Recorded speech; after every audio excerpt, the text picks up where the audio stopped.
प्यारे बच्चों, कैसे हैं आप लोग। आई होप आप लोगों को इकोनॉमी की क्लास बहुत अच्छे से समझ में आ रही होगी और इसको समझने में कोई प्रॉब्लम नहीं हो रहा होगा।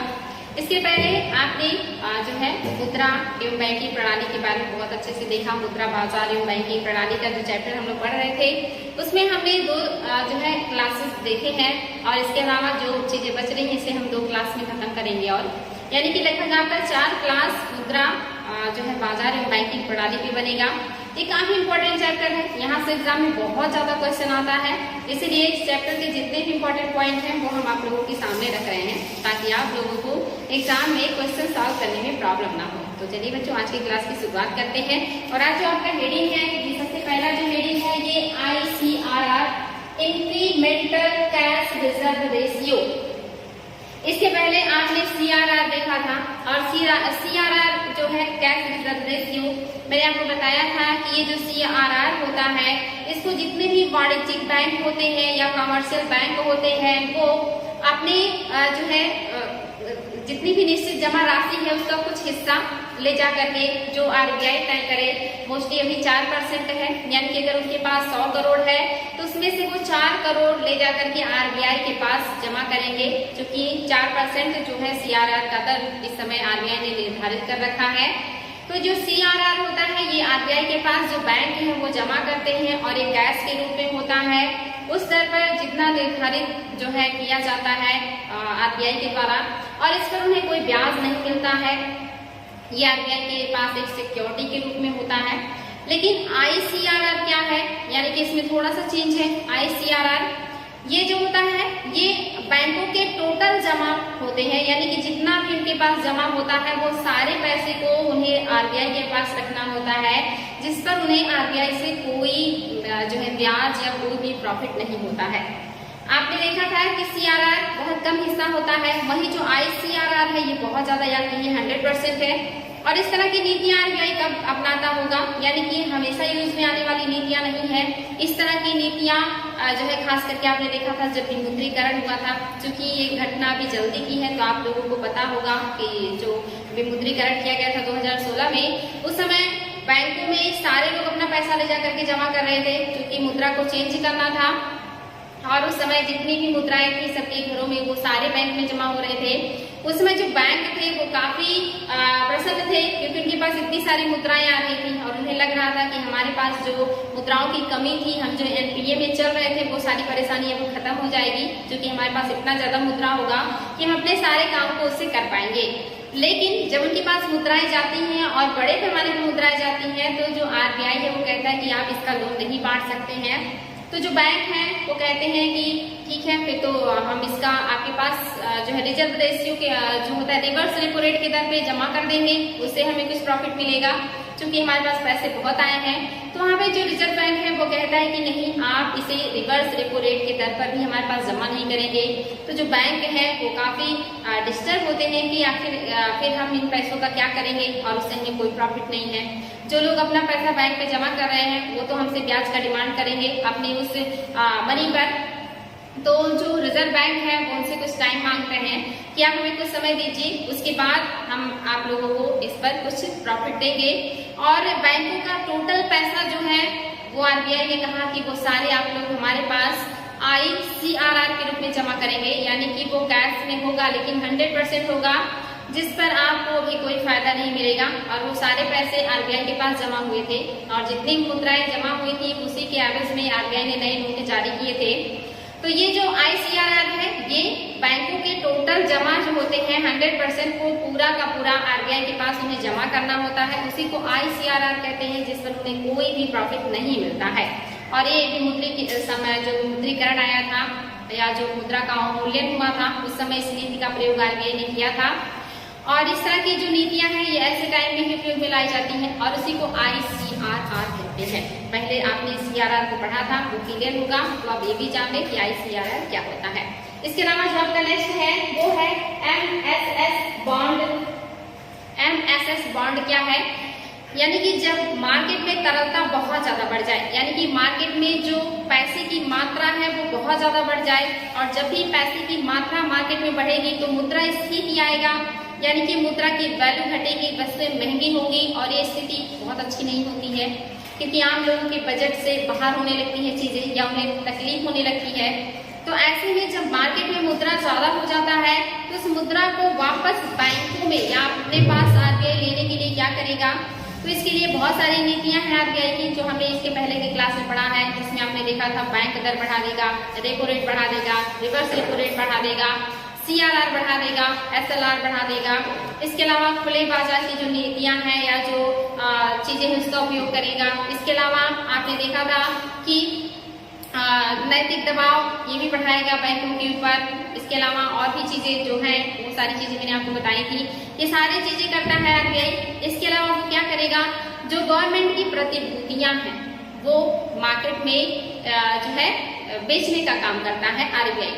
आपको पता है कि जो हमारी गवर्नमेंट है या जो सरकार है उसे जब पैसे की जरूरत होती है तो वो आरबीआई से पैसे लेता है, इसीलिए इसे सरकार का बैंक कहते हैं। और आरबीआई को बैंकों का भी बैंक कहते हैं, क्योंकि सारे बैंकों को जो लोन देता है, जो ऋण देता है वो आरबीआई ही देता है। तो जब गवर्नमेंट को आरबीआई से पैसे की जरूरत होती है या लोन की जरूरत होती है तो वो कैसे प्राप्त करती होगी, तो जो गवर्नमेंट है वो अपना एक जो है ट्रेजरी बिल जारी करेगी या सरकारी प्रतिभूति जारी करेगी और इस पर आरबीआई से पैसे लेगी। और जो प्रतिभूतियां होती हैं या ट्रेजरी बिल्स होते हैं ये मोस्टली डिस्काउंट पर होते हैं, यानी कि अगर 100 रुपए का ट्रेजरी बिल्स है तो आरबीआई को 90 रुपए में 10 रुपए डिस्काउंट करके दिया जाएगा। और जब वो ट्रेजरी बिल वापस आरबीआई से सरकार लेगी तो वो जो छूट पे उन्हें दिया गया था वो पूरा का पूरा पैसा भुगतान करेगी, यानी कि आरबीआई को 10 रुपए का फायदा होगा, जो कि अब उसे उस पर 100 रुपीज मिलेंगे। तो ये फायदा होता है ट्रेजरी बिल्स का, ये डिस्काउंट पे होती है और ये गवर्नमेंट के द्वारा जारी की जाती है जब उसे पैसे की जरूरत होती है। और इन ट्रेजरी बिल्स को आरबीआई खरीदता है और उसके बदले में गवर्नमेंट को पैसे देता है अल्पकाल के लिए। इसके अलावा गवर्नमेंट और कहां से पैसे प्राप्त कर सकती है, तो वो अपनी ट्रेजरी बिल्स को जो वाणिज्यिक बैंक है या जो कमर्शियल बैंक है उनको भी देता है एसएलआर के रूप में रखने के लिए। और एसएलआर का जो मैंने बताया था कि एसएलआर क्या होता है कि जो बैंक होते हैं वाणिज्यिक बैंक वो अपने टोटल जमा का कुछ परसेंट जो आरबीआई निर्धारित करता है, जैसे वर्तमान में 18% है या 18.5% हो जाते हैं, तो इतना परसेंट उन्हें अपने जमा का रखना पड़ता है एसएलआर के रूप में। और ये जो होता है ये नगद के रूप में भी हो सकता है, सोने के रूप में भी हो सकता है, सरकारी प्रतिभूतियों के रूप में भी हो सकता है। लेकिन जो बैंक है इसे ज्यादातर सरकारी प्रतिभूतियों के रूप में रखते हैं। ऐसा क्यों करते हैं बैंक? क्योंकि आपको पता है कि जो सोना है इसका डिमांड इंडिया में बहुत ज्यादा है, उत्पादन उतना ज्यादा हमारे यहाँ होता नहीं है, तो हमें विदेशों से आयात करना पड़ता है बड़े पैमाने पे। ऐसे में अगर जो वाणिज्यिक बैंक है, सारे वाणिज्यिक बैंक अपने पास जो एसएलआर है उसको सोने के रूप में रखने लगेंगे तो मार्केट का ज्यादा से ज्यादा जो सोना है वो बैंकों के पास चला जाएगा और एसएलआर के रूप में जमा हो जाएगा और मार्केट में सोने की कमी हो जाएगी, जिसके लिए सरकार को विदेशों से और ज्यादा आयात करना होगा, क्योंकि हमारे यहाँ की जो जनता है वो सोने का डिमांड बहुत करती है। और ऐसे में जब विदेशों से आयात करेंगे हम महंगे रेट में तो हमें उसके लिए बहुत ज्यादा पैसा खर्चा करना पड़ेगा। इसीलिए जो बैंक है वो सोने को कम जो है वरीयता देते हैं एसएलआर के रूप में। दूसरा है नकदी या पैसे के रूप में। अगर जो बैंक है वो अपने टोटल जमा का 18% या 18.5% पैसा नगद कोष या एसएलआर के रूप में रख देगा तो लोगों को बांटने के लिए उसके पास पैसे कम हो जाएंगे, नकदी की कमी होगी, जिससे उसे प्रॉब्लम होगा। तो इसलिए जो बैंक होते हैं वो ज्यादातर अपने पास एसएलआर जो रखते हैं वो सरकारी प्रतिभूति में रखते हैं। इससे फायदा भी है क्योंकि जो गवर्नमेंट है वो ये जो एसएलआर मतलब यानी कि जो उनका अपना प्रतिभूति है वो डिस्काउंट पे देता है, यानी कि अगर 100 रुपए का जो है उसकी प्रतिभूति गवर्नमेंट की तो वो उन्हें 80 या 90 में देगा और बाद में जब उसका टाइम पीरियड खत्म हो जाएगा तो वो सरकार से पूरा 100 रुपए पाएंगे, यानी कि बैंकों को वहाँ जो है अगर 90 में मिला है तो 10 का फायदा हो जाएगा और अगर 80 में मिला है तो 20 का फायदा हो जाएगा। तो इससे बैंकों को फायदा रहता है क्योंकि उनके पास जो जमा है प्रतिभूति उस पर उन्हें ब्याज मिलेगा या डिस्काउंट पे मिला हुआ चीज उन्हें पूरी कीमत मिलेगी तो उन्हें फायदा होगा। इसीलिए वो ज्यादातर जो अपने पास एसएलआर रखते हैं वो सरकारी प्रतिभूति के रूप में रखते हैं क्योंकि अल्पकाल के बाद उन्हें अच्छा खासा अमाउंट मिलेगा गवर्नमेंट से। तो ये जो गवर्नमेंट है वो बैंकों को एसएलआर के रूप में अपनी प्रतिभूतियां देकर के उनसे भी पैसे प्राप्त करती है। तो यहाँ पे आप देखेंगे आरबीआई से भी सरकार पैसे ले सकती है और कमर्शियल बैंक से भी सरकार पैसे ले सकती है अपनी प्रतिभूतियों को दे करके। और ये जो आरबीआई है, इन प्रतिभूतियों से जब आरबीआई को पैसे की जरूरत पड़ती है तो इन प्रतिभूतियों को वो वापस बेचती है। अब वो चाहे जो है वाणिज्यिक बैंक खरीदे या कोई और खरीदे, तो जब ये प्रतिभूतियां मार्केट में बेचती है आरबीआई, तो उसके बदले में आरबीआई को पैसा मिलता है, लोगों को प्रतिभूतियां मिलती हैं। तो जो मार्केट का पैसा है वो आरबीआई अपने पास खींच लेती है और लोगों के पास प्रतिभूति हो जाती है। तो जो अतिरिक्त मुद्रा है मार्केट में वो कम हो जाता है। लेकिन कभी कभी सरकारी प्रतिभूतियों को बेचने के बाद और जितनी भी तरीके हैं वो सारे लागू करने के बाद भी मार्केट में जो पैसे की तरलता है वो कम नहीं होती है। तो ऐसे में आरबीआई क्या करेगी?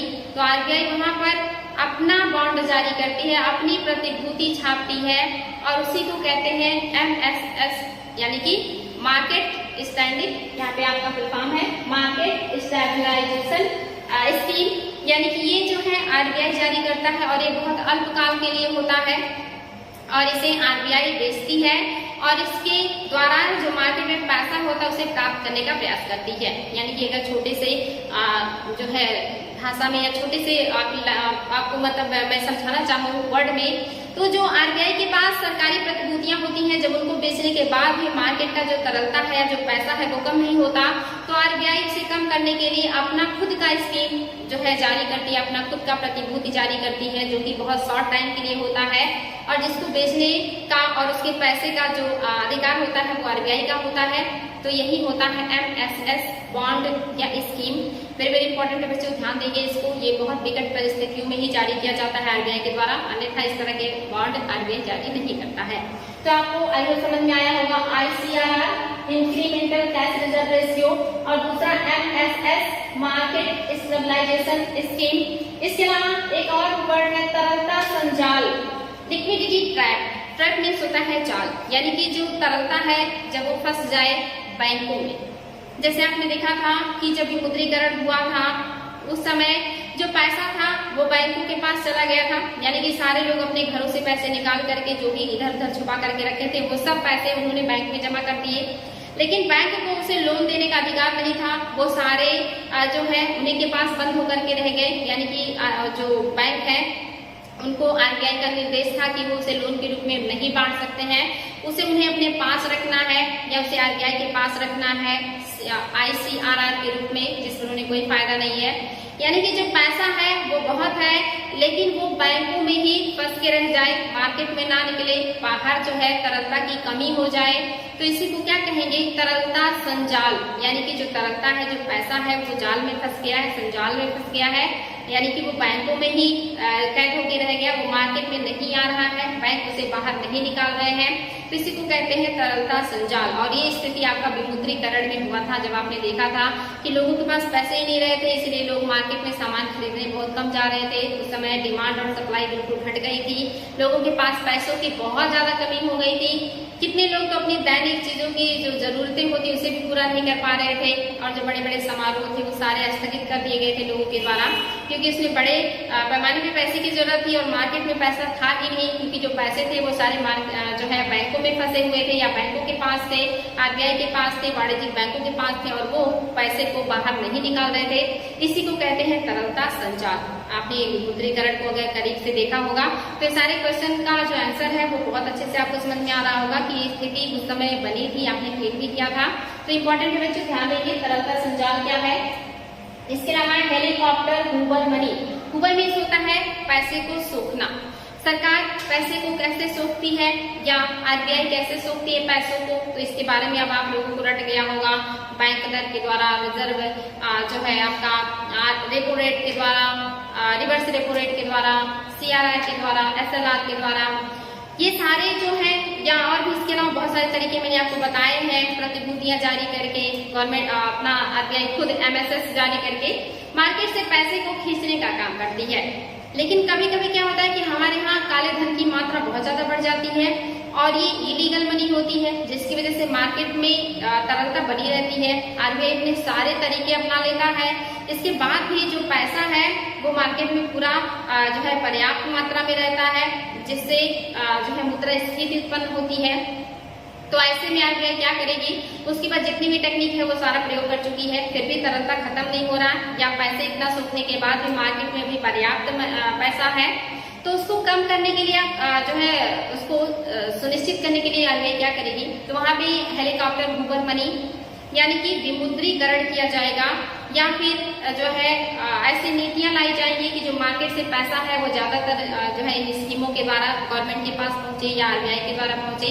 यानी कि इसमें सबसे बड़ा जो बढ़िया तरीका है वो विमुद्रीकरण का है, यानी कि मुद्रा का अवमूल्यन कर दिया जाए, मुद्रे को जो पुरानी मुद्रा उसको समाप्त करके नई मुद्रा जारी कर दिया जाए, जिससे जो काला धन है या जो मार्केट में पैसा बहुत ज्यादा मात्रा में है वो सारे बैंकों में आ जाएंगे। आपने देखा था कि जो लोगों के पास पैसे थे वो किस तरह से बैंकों में जमा करने के लिए लोग लंबी लंबी लाइन लगा करके पैसा जमा कर रहे थे और मार्केट में पैसे की कमी हो गई थी। तो ये हेलीकॉप्टर गूगल मनी का एक टेक्निक था विमुद्रीकरण, जिसके द्वारा मार्केट से मुद्रा को आरबीआई के द्वारा सोखा गया था। क्योंकि जो आरबीआई है अपनी सारी टेक्निक आजमा चुकी थी, फिर भी पैसे का जो बहाव था मार्केट में वो कमी नहीं हो रहा था। तो उसके लिए ये सबसे लास्ट स्टेप होता है हेलीकॉप्टर गूगल मनी, यानी कि एक ऐसा नीति जिसके द्वारा मार्केट के सारे पैसे को खींच लिया जाता है, इसी को कहते हैं हेलीकॉप्टर गूगल मनी। आपने विमुद्रीकरण का स्थिति देखा है तो ये सारी चीजें आपको बहुत आसानी से समझ में आ रही होंगी। इसके अलावा दूसरा आप देख रहे हैं हेलीकॉप्टर ड्रॉप मनी, यानी कि हेलीकॉप्टर से पैसे को ड्रॉप करना, नीचे गिराना, लोगों को बांटना, ये इसका मतलब होता है। लेकिन ऐसा नहीं होता है, यानी कि जब मार्केट में जो है पैसे की कमी हो जाए, बहुत सारे जो रेपो रेट है उसको घटाने के बाद भी, रिवर्स रेपो रेट घटाने के बाद भी, बैंक दर घटाने के बाद, इन सारी नीतियों को करने के बाद भी आरबीआई देखता है कि मार्केट में तरलता उतनी नहीं है या पैसे की मात्रा उतनी नहीं है जितनी होनी चाहिए। तो ऐसे में आरबीआई क्या करेगा, बैंकों के द्वारा पैसे मार्केट में ना भेज करके एक दूसरा तरीका अपनाता है गवर्नमेंट के द्वारा। क्योंकि गवर्नमेंट मोस्टली आरबीआई से ही अपना जो जरूरत है पूरा करता है, पैसा उसी से लेता है और गवर्नमेंट हमेशा इसी कोशिश में लगी रहती है कि आरबीआई से ज्यादा पैसा मिले ताकि वो अपने काम को कर सके। और ऐसे में जो आरबीआई है वो सरकार को ऑफर देती है कि आपको जितने पैसे की जरूरत है आप ले जाइए, और जितनी सरकारी योजनाएं हैं जो लोगों के लिए आपने बनाए हैं, उन सारी योजनाओं में इन पैसों को लगा करके लोगों तक पैसे पहुंचाइए। क्योंकि जब योजनाएं चलेगी तो लोगों को बड़े पैमाने पे रोजगार मिलेगा, बड़े पैमाने पे चीजों की खरीद बिक्री होगी और वहाँ पे पैसे का जो आवाजाही है वो मार्केट में बढ़ेगा। तो यहाँ पे जो आरबीआई है ये सरकार के द्वारा या उसकी नीतियों के द्वारा लोगों के पास पैसा पहुँचाने का काम करती है, जिसके लिए जो आरबीआई है वो नए नोट छापती है और उसे सरकार को देती है और सरकार उसे अपनी योजनाओं के द्वारा जनता तक पहुंचाता है, जिससे जो मार्केट में तरलता है, पैसे की आवाजाही है वो बढ़ जाता है। इसी को कहते हैं हेलीकॉप्टर ड्रॉप मनी, यानी कि जब आरबीआई एक डायरेक्ट एक्शन ले, चाहे पैसे को खींचने के लिए या पैसे को मार्केट में उतारने के लिए, तो उसी को कहते हैं जब वो पैसे को खींचेगा तो गूगल होगा और जब मार्केट में पैसे को उतारेगा तो जो है ड्रॉप होगा। तो बहुत आसान है बच्चों, आई होप अब आपको ये वर्ड्स परेशान नहीं करेंगे, बहुत आसानी से समझ में आ गया होगा। इसके अलावा आता है MSF, यानी कि मार्केट स्टेबलाइजेशन जो है इसमें भी किया जाता है, यानी कि जितनी भी मार्केट की जरूरतें हैं उसको पूरा करने के लिए और क्या होगा, तो MSF में क्या किया जाएगा, इसकी अवधारणा 2011 में प्रभावी हुई। ये एग्जाम में आ सकता है कि कब आया था, तो 2011 में प्रभावी हुई है। MSF ब्याज की वह दर है जिसके तहत अनुसूचित वाणिज्यिक बैंक भारतीय रिजर्व बैंक से अपने शुद्ध जमा का 1% रात भर के लिए ऋण ले सकते हैं। यानी कि जो बैंक है उन्होंने जो भी आरबीआई के पास जमा कर रखा है अपनी शुद्ध आय का, उसमें से वो उन्हें रात भर की जरूरत के लिए पैसे की जब जरूरत पड़ती है तो आरबीआई के पास जाते हैं और कहते हैं हमें बहुत शॉर्ट टाइम के लिए पैसे की जरूरत है, यानी कि रात भर के लिए पैसे की जरूरत है, सुबह हम आपको वापस ला करके आपके कोष में जमा कर देंगे। और इसके लिए वो जो भी अमाउंट आरबीआई के पास जमा रखते हैं उसका 1% आरबीआई से रात भर के लिए उधार ले लेते हैं, इसी को कहते हैं MSF।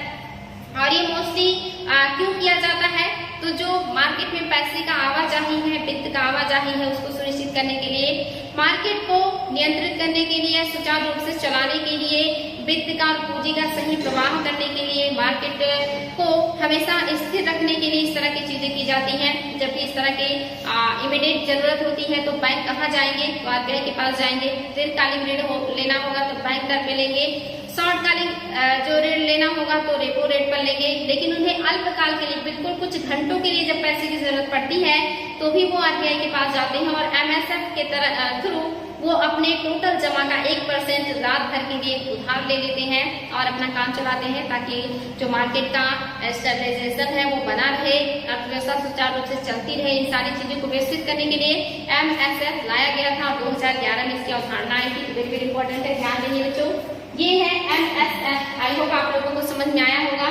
नेक्स्ट जो हेडिंग है प्रधान उधार दर प्राइम लैंडिंग रेट PLR। इस पर वाणिज्यिक बैंक अपने सबसे विश्वसनीय ग्राहकों को ऋण देने के लिए तैयार होते हैं। यह न्यूनतम दर होती है, यानी कि प्रधान उधार दर जो है ये जितने भी वाणिज्यिक बैंक हैं उनके पास बहुत सारे पूंजीपति वर्ग या बहुत सारे बिजनेसमैन आते हैं ऋण लेने के लिए और बहुत बड़े ज्यादा अमाउंट में वो ऋण लेकर के जाते हैं।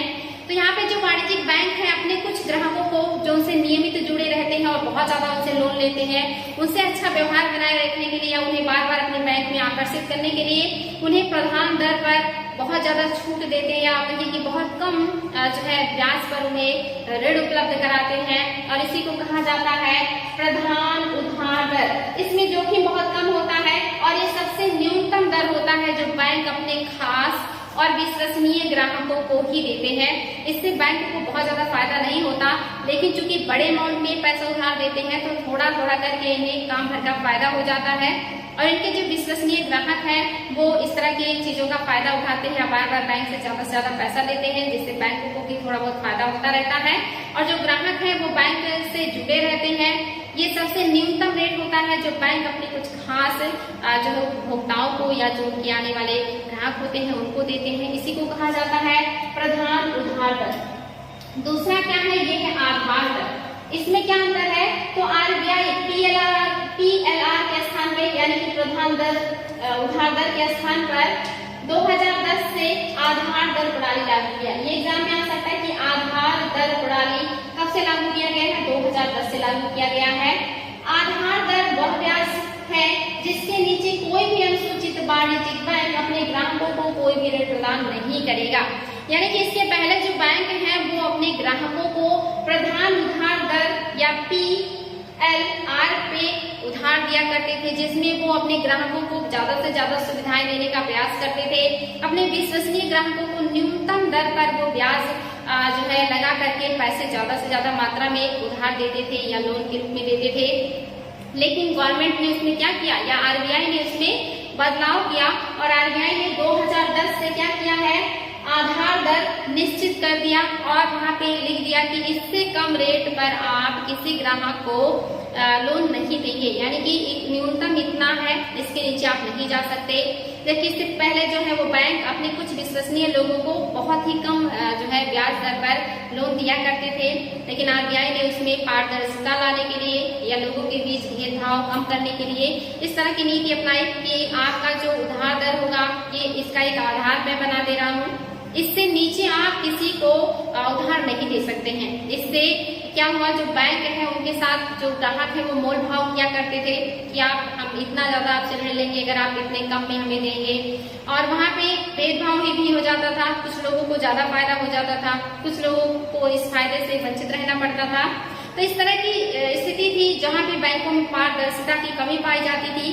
तो इन चीजों को खत्म करने के लिए, यानी कि लोग मोल भाव ना करें, बैंकों को लालच ना दे, लोगों के साथ भेदभाव ना हो, इस तरह की चीजें खत्म करने के लिए आरबीआई ने 2010 से आधार दर निश्चित कर दिया है। अब उससे नीचे कोई भी बैंक किसी को लोन नहीं दे सकता, यानी कि उन्हें इतना ब्याज तो हर किसी से लेना ही होगा।